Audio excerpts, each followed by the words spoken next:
All right, first up today, a recent Gallup poll says 3 out of 4 Americans are dealing with burnout and or anxiousness about COVID-19. Kids, of course, feel it too, and that's why our next guest joins us. He has tips for parents to help tweens and teens who are struggling. That's right. You'll recognize him. It's Dr. John Duffy, who is a clinical psychologist, best-selling author, certified life coach, and parenting expert. And he recently wrote an article in Your Teen magazine about helping kids cope. And he joins us now live. Hey, Dr. Duffy. Hi, guys. How are the two of you doing? Doing okay. We're Good doing to well. see you. Good to see you, too. You got your vest on, I see. Of course. Always. I'm not going to let you down. It's the doctor uniform for you. I love it. It's so true.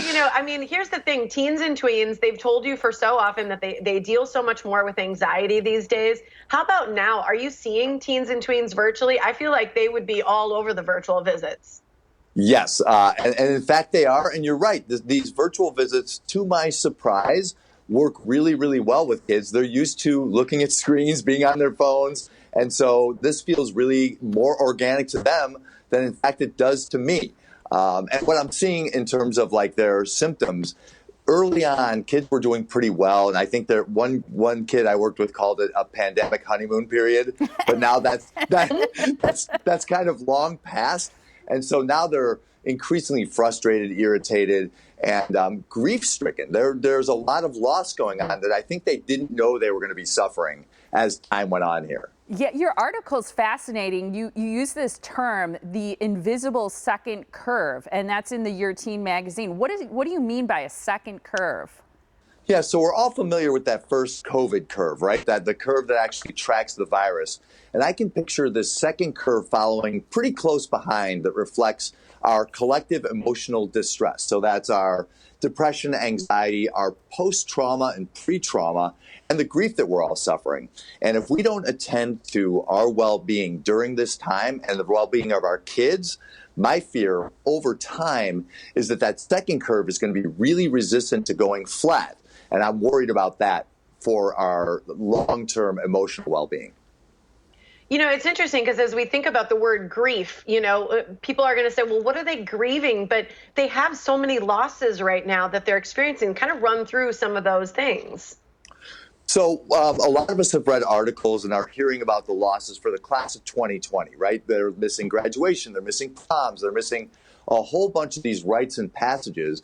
But I'm working with kids who are not graduating from anything, who are just missing the day-to-day being with friends. I worked with a girl yesterday who said she had a crush on a boy a couple of months ago, and now that's never going to come to fruition as far as she knows. So there's these kind of like little moments. And if you think about being a teenager, there's a whole bunch of moments that you just anticipate are going to happen. And when you take a month or 2 or 3 out of those passages, it becomes a true feeling of grief. So these kids aren't making this up.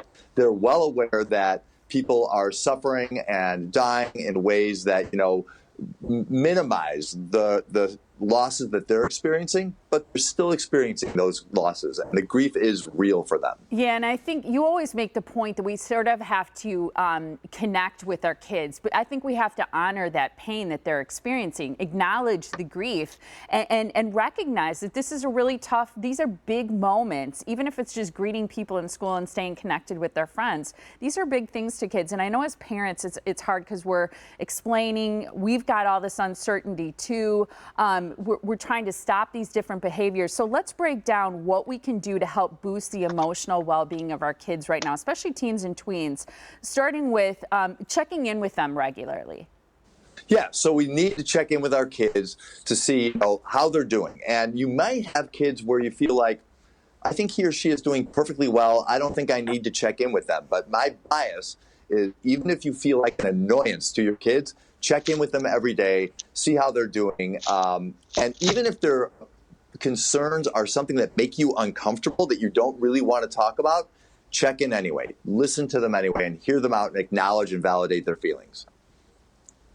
What else do you want to tell parents? Because I feel like parents, what I've heard a lot of my friends say too, is they don't know what to say. So it's this explaining that they're concerned about, this uncertainty, that they can't really give them answers of when things will be back to usual for kids.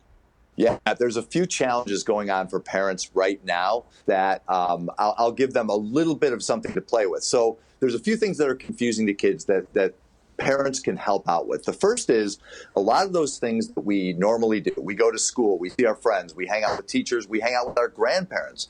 These are dangerous now, right? So we have to let our kids know this is a temporary situation. Here's the nature of it, and explain this stuff to our kids. Parents also need to explain to their kids, like, this is temporary, and yet I can't tell you when this is going to end. So normally when we're in some kind of a crisis in our families, we can usually give an end date or something close to that.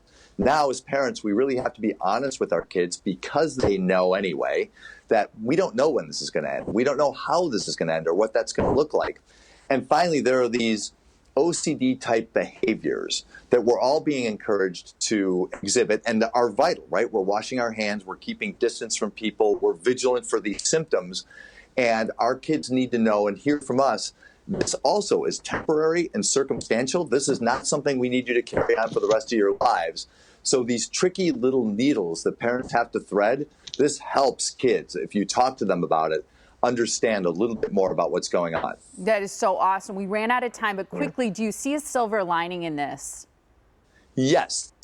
Briefly, we are spending time with our families. Most of us might not choose to do this with this kind of 24/7-ness around it, but we're with our kids virtually all day, every day. So if you are struggling in your relationship with one of your kids, take a few minutes out of the day, sit down and connect with them and see if you can't do some relationship repair with them.